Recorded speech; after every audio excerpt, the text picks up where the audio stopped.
করার জন্য আমার একটু আগে যে হুজুর কথা বলেছেন কোরআন তাফসীর, আরে যে কোরআন তাফসীর করে আল্লাহ তাআলা বলেন যে কোরআনটা তেলাওয়াত করি বান্দা আমি আল্লাহর সাথে কথা বলে, সুবহানাল্লাহ।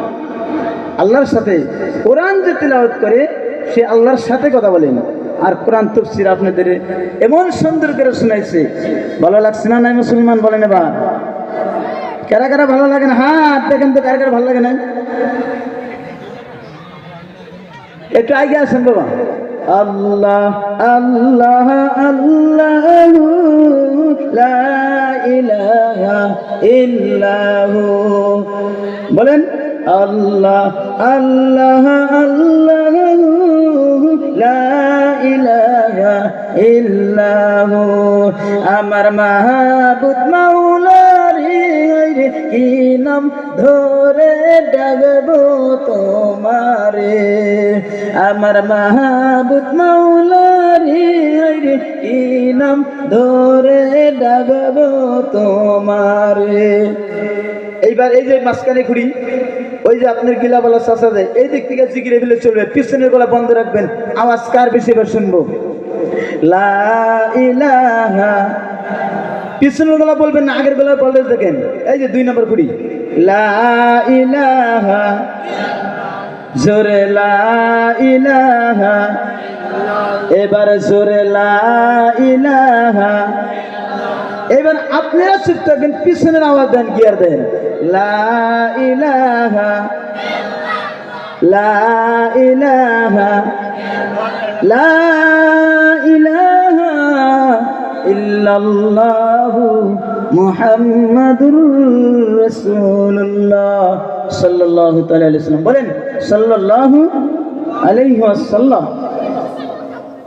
নাহমাদুহু ওয়া নুসাল্লি আলা রাসূলিল কারীম, আম্মা বা'দ। أعوذ بالله من الشيطان الرجيم، بسم الله الرحمن الرحيم. وقال تعالى في كلامه المجيد، بسم الله الرحمن الرحيم. ألم نجعل الأرض مهادا والجبال أوتادا وخلقناكم أزواجا، الآية. وقال النبي صلى الله عليه وسلم من صلى علي واحدة صلى الله عليه عشرا، الحديث।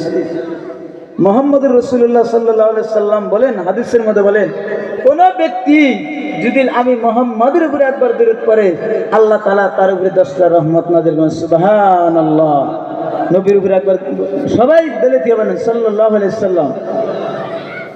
যে আল্লাহ আমারে আর আপনারে এশারের নামাজের উপরে এই ময়দানে বসার তৌফিক দিয়েছেন, তাতে কি মন খুশি না বেজার? বলেন এবার কার কার খুশি? হাত আল্লাহর দেখে যান, নারে তাকবীর নারে তাকবীর।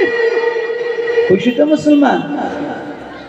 এই জায়গায় যে বসছি আল্লাহর ফেরেশতারা বলতেছে, এ আল্লাহ, এ মালিক, আপনারা বলছিলাম আপনি মানুষ জাত বানায়েন না, ইনসান মানুষকে বানায়েন না, কারণ আমরা ফেরেশতাই তো আছি আপনার ইবাদত করার জন্য। কিসের আবার মানুষের দরকার? মানুষ কিসের জন্য বানাবেন? মানুষের দরকার নাই, আমরাই যথেষ্ট। আল্লাহ তাআলা বলেন, না ফেরেশতা, আমি যা জানি তোমরা তা জানো না, আমার মানুষ বানানোর দরকার আছে। আল্লাহ তাআলা কোরআনের মধ্যে বললেন, আত-তিন ওয়াজ যাইতুন ওয়া তুরি সিনিনা ওয়া হাযাল বালাদিল আমিন লাকাদ খালাকনাল ইনসানা ফি আহসানি তাকওয়িম। এ বান্দা, তোদের জন্য আমি আল্লাহ চারটা কসম খাইলাম, সুবহানাল্লাহ। মানুষকে সুন্দর করে বানাইলেন। আল্লাহ তাআলা বলেন, বান্দা, আত-তিন খেজুরের কসম, জাইতুন তেলের কসম, ওয়া তুরি সিনিনা ওয়া হাযাল বালাদিল আমিন, আমি মক্কার তুর পাহাড়ের কসম খাইলাম, মক্কার টাউনের কসম খাইলাম। বান্দা, আমি আল্লাহ তাদেরকে সুন্দর করে বানাইলাম। কথা ঠিক না? ঠিক বলেন এবার। যে আল্লাহ আমরা আপনার এই জায়গায় বসার তৌফিক দিয়েছেন, আল্লাহ শুকরিয়া দিন, আলহামদুলিল্লাহ। তারপরে মুহাম্মদ রাসূলুল্লাহ সাল্লাল্লাহু আলাইহি সাল্লামের উপরে দরুদ পড়ে সাল্লাল্লাহু আলাইহি সাল্লাম। ভাইজান দাদাজান দেশদা মন্দা ভালো তোরা বুঝার চেষ্টা করবেন দাদারা। এমন একটা ময়দানে, এমন একটা জমিনের মধ্যে আল্লাহ রাব্বুল আলামিন আমার আপনার বসার তৌফিক দিয়েছেন রে মুসলমান। একটা আমার দিলটা নরম করে আমার আল্লাহর সাথে তাল লাগিয়ে দাও। আমার বন্ধুরা, আমার ভাইরা, এই আল্লাহর সাথে তার লাগালে কি হবে? আল্লাহর নবী বলেন উম্মতরা শুনে নাও ভাই আমার, ডাইনেও তাকাবেন না, বামেও তাকাবেন না, পিছনেও তাকাবেন না, ডাইরেক্ট আলিমুল আমার চেহারা